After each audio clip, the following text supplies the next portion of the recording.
Forgive me, said Boris Johnson. I'm going to talk about why the Tory MPs will not forgive Boris Johnson, or at any rate will not allow him to be Prime Minister for a further year. My name's Mike Cashman. If you find what I'm saying is interesting, please subscribe to the channel. Britannia Waives the Rules.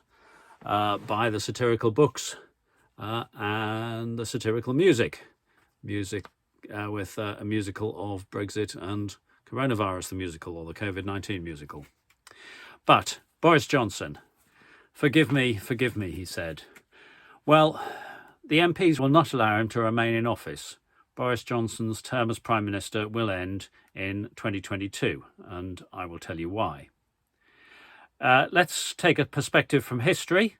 The Conservatives, more often than not, change their leader between general elections. I'm looking at the post-war period. And even if you look at elections that they have won, then it's still marginally true that they change their leader more often than not. So, on the basis of history, for Boris Johnson to survive, he would have to be in the better half of Tory party leaders. Now, he starts with a big majority, so that's to his advantage, but you then have to look at his record in office.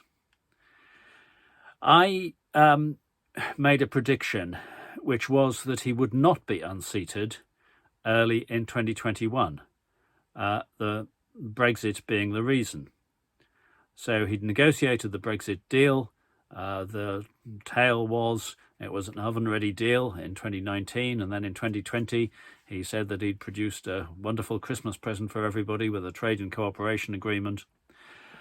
And there were rumours, at any rate, that he wanted to step down in 2020.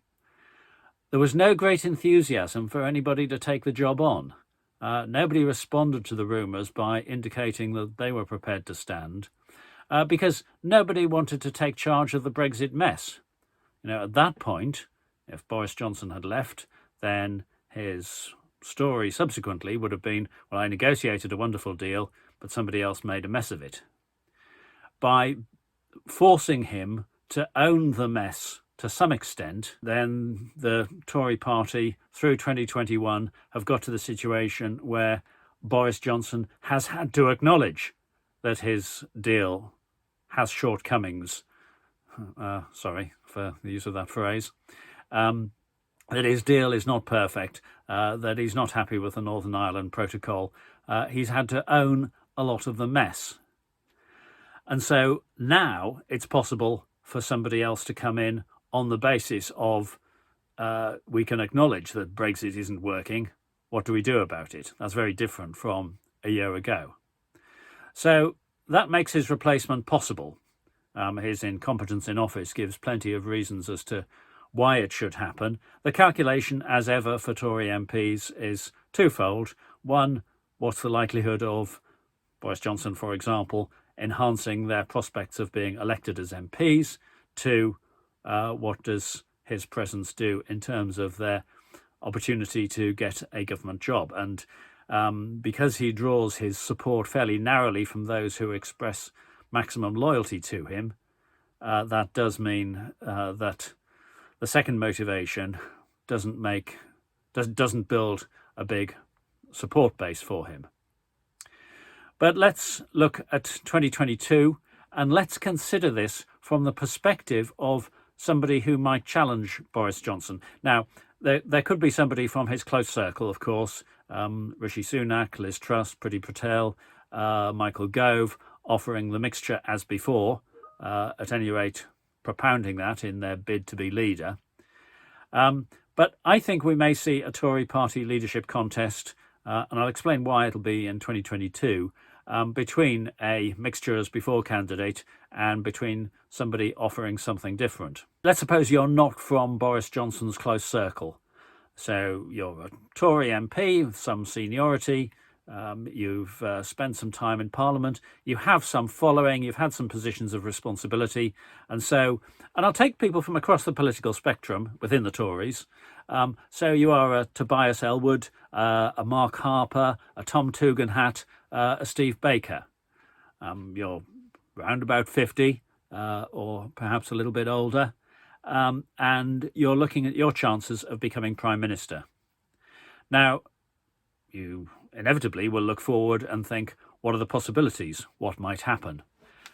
What might happen if Boris Johnson was left in power as Prime Minister through 2022 and through to the general election, which at the latest is May 2024, but the reckoning is that Johnson would be keener on an election in winter 2023. He thinks when winter benefits the Tories based on past experience of 2019.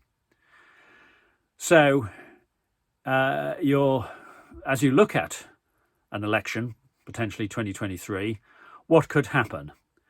Boris Johnson's shambles could continue and the Tories might get defeated in the election, putting you into opposition, and or you might lose your seat. Neither of those are positive possibilities. If you lose the election, you go into opposition in 2023, then the next election might not be till 2028. By that time, you're in your late 50s potentially. Maybe it's getting a bit too late. So for those and other obvious reasons, you don't want that scenario. But the Tories might not lose the 2023 election. Boris Johnson might be still in office and might win the 2023 election, you may say to yourself. But that isn't a good scenario either, because his weak position, his currently weak position, has then been cemented by winning a second term, even if it's with a reduced majority. And if that happens, then you, as not one of his close circle, are potentially out of the picture for as long as he's Prime Minister, which, as far as you know, might be several years more, and his position would be stronger, enhanced by a second term. And so, once again, your chances of becoming party leader and Prime Minister are quite diminished. So your best opportunity is to take your chance while Boris Johnson is weak, while he's got a number of problems that he's failed to deal with, and chickens coming home to roost, the COVID-19 inquiry, the various investigations into his holidays and decoration and everything else, and the Jennifer Arcuri affair. So your best chance is to make your move in 2022. You don't want to leave it till 2023 because you don't want to become Tory leader just before a general election. You've got no track record then. You've got nothing to say to the electorate, look what I've achieved. Gordon Brown was nervous about going to the polls quickly after he had become Labour Party leader. It didn't actually do him much good to wait. So, no, you don't want to take over from Boris Johnson in 2023. You want to become Prime Minister in 2022. Now, you can look at the names that I've cited and say, well, how likely are they to become Prime Minister? Yeah, that's a fair case. I mean, I think we're in unusual times, and sometimes the winner in the Tory party leadership election is not the early favourite. But if you want to become Prime Minister, then you're not going to make your bid only in circumstances where you think you've got a very strong chance. You're going to make your pitch when the time, when you think there is some possibility.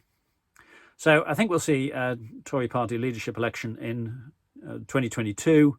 I'm not sure that Boris Johnson will contest it. I think once the discontent reaches a certain level, he may well say, OK, that's enough.